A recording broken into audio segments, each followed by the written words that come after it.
Terminologi selanjutnya adalah disebut derajat atau degree. Derajat ini adalah derajat dari suatu simpul pada graf tak berarah adalah sebanyak jumlah sisi yang bersisian dengan simpul tersebut.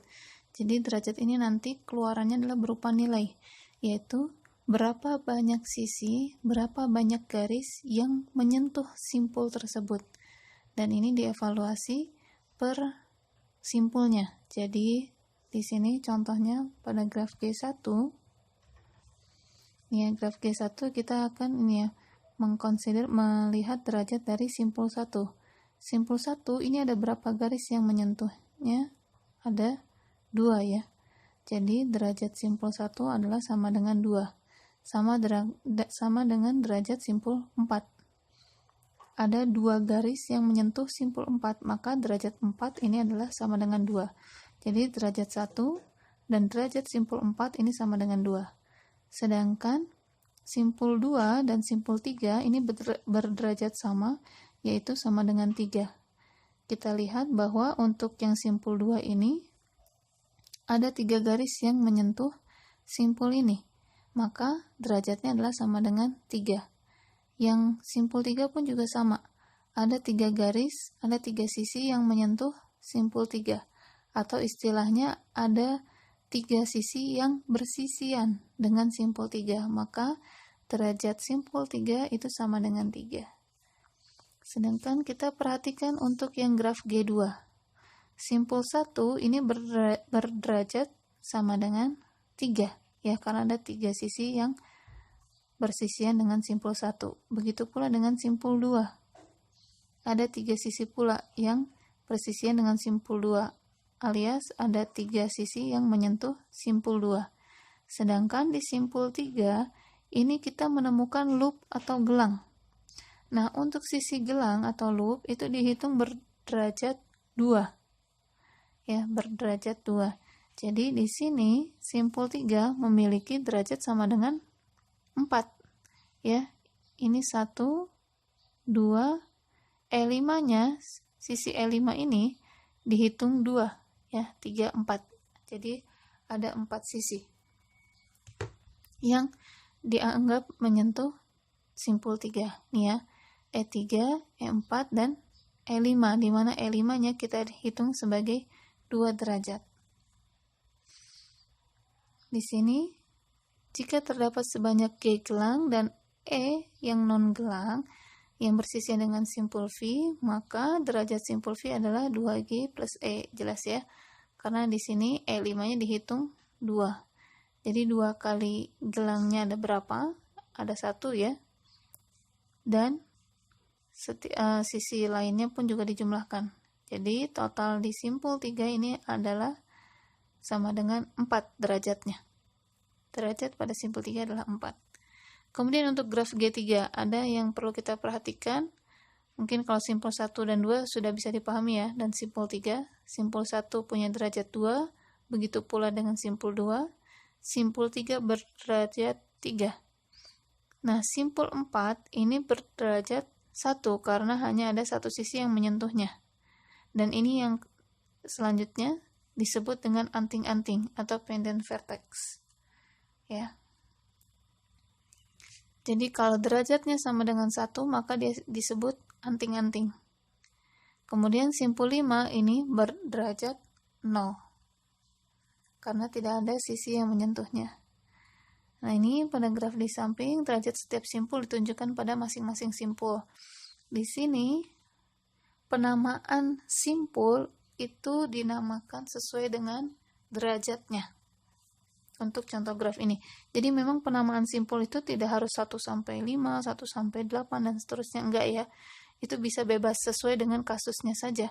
Karena pada dasarnya kan graf ini memang untuk merepresentasikan suatu masalah dalam bentuk gambar, yaitu graf gitu yang berupa titik dan garis. Kita bisa lihat di sini ini simpul 3 karena dia punya 3 derajatnya 3. Ini pun juga sama. Derajatnya 3, maka diberi nama simpul 3. Ini juga sama, diberi nama simpul 3. Yang ini diberi nama simpul 6 karena ada 6 sisi yang menyentuh simpul ini. ya. Jadi ada 6 sisi yang bersisian, dia disebutlah simpul 6. Ini ya, ada 6. Ini juga sama, simpul 6. Ini ada 7, berarti ada 7 derajat 7 ya. Berarti ada 7 sisi yang menyentuh simpul tersebut. Begitu kurang lebih ya. Nah, kalau yang tadi kan pada graf yang tak berarah ya. Pembahasan menghitung derajatnya itu yang saya sampaikan barusan adalah untuk graf tak berarah.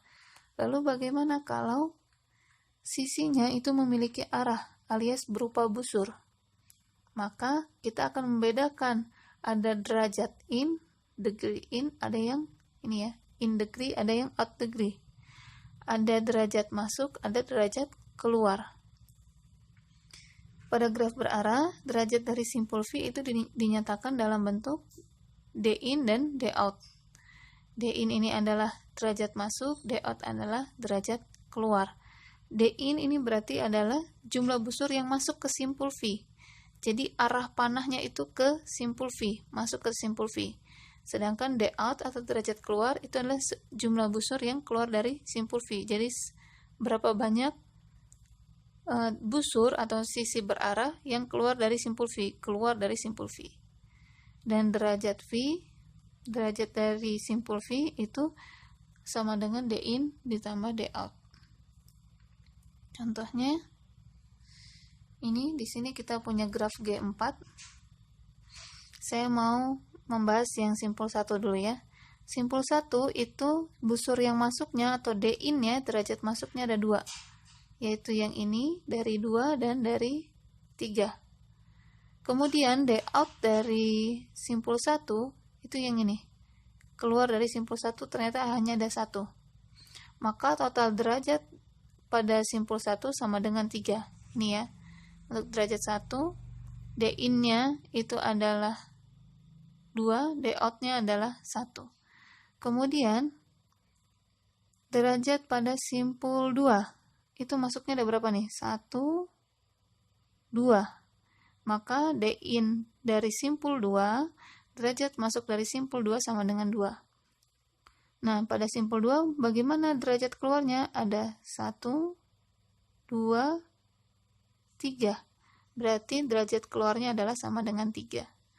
Ya, seperti ini. Dan bisa dikatakan derajat dari simpul 2 adalah sama dengan 5, karena harus ditotal ya, sesuai dengan rumus yang ini. Jadi derajat simpul 2 itu sama dengan 5.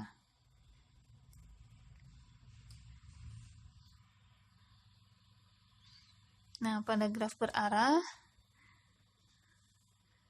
jumlah D in dan jumlah D out itu akan sama dengan banyaknya sisi. Kalau kita lihat ya, nih ya, jumlah in ya, ini untuk seluruh, ini kan total ya, derajat dari total seluruh simpul. Untuk yang derajat masuk itu pasti sama dengan derajat keluar, total dari derajat keluar dari seluruh simpul, dan itu adalah sama dengan banyaknya sisi. Ini kalau di total ini sama dengan 7 ya. D out-nya pun juga pasti sama dengan 7 ya. Nah, ini kalau di total kita jumlah nih, 1 tambah 3 tambah 1 tambah 2 ini sama dengan 7. Ini pun juga sama dengan 7. Berarti sisinya pun juga sebanyak 7. Kalau kita hitung ada berapa garis di sini? Ada 7 ya. 1, 2, 3, 4, 5, 6, 7. Seperti itu maksud dari rumus yang ini ya. Jadi banyaknya derajat keluar, total dari derajat masuk sama dengan total dari derajat keluar sama dengan sisi, jumlah sisi atau kardinalitas dari sisi.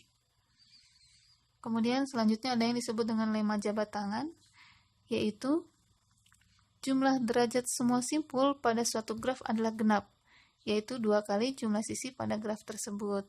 Jadi berlaku bahwa jumlah derajat seluruhnya itu pasti sama dengan 2 kali banyaknya sisi. Ini mau berarah ataupun tidak berarah, sama ya. Kalau kita hitung seluruh derajat ini kan sama dengan 7 tambah 7 sama dengan 14. Dan memang 14 ini adalah sama dengan 2 kali banyaknya sisi.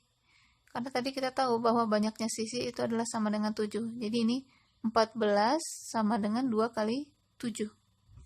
Seperti itu ya. Jadi kita bisa mengetahui banyaknya sisi dari jumlah derajat. Contoh, untuk graf 1 nih, kita graf G1 mau kita hitung. G1 ini berapa totalnya? 1 ini 2, ini 3, ini 3, ini 2 ya. Kita total berarti 4 ditambah 6 sama dengan 10. 10 itu sama dengan 2 kali sisi, 2 kali banyaknya sisi. Berarti banyaknya sisi adalah sama dengan 5. Dan benar, ada 5 sisi. 1, 2, 3, 4, 5. Begitu ya, kurang lebih. Dan ini berlaku juga untuk graf yang memiliki loop atau gelang. Kita punya derajatnya yang ini 3, ini ya. Perhatikan baris yang ini, 3 untuk derajat 1, derajat 2 juga 3, derajat 3 adalah 4, alias totalnya adalah 10. Berarti kita punya sisi sebanyak 5 ya. 2 kali jumlah sisi sama dengan 5. Dan benar ada 1, 2, 3, 4, 5. Ya. Gelang ini kan dihitungnya satu sisi tapi 2 derajat ya. Sama pula dengan derajat yang G3. Ini totalnya adalah 8, maka sisinya adalah sama dengan 4. Bisa dilihat detailnya di sini ya. Nah, akibat dari lemma jabat tangan berlaku teorema ini, bahwa untuk sembarang graf G, banyaknya simpul yang berderajat ganjil itu selalu genap. Ya, jadi kalau derajatnya itu ganjil, maka simpulnya pasti sebanyak genap. Seperti itu ya.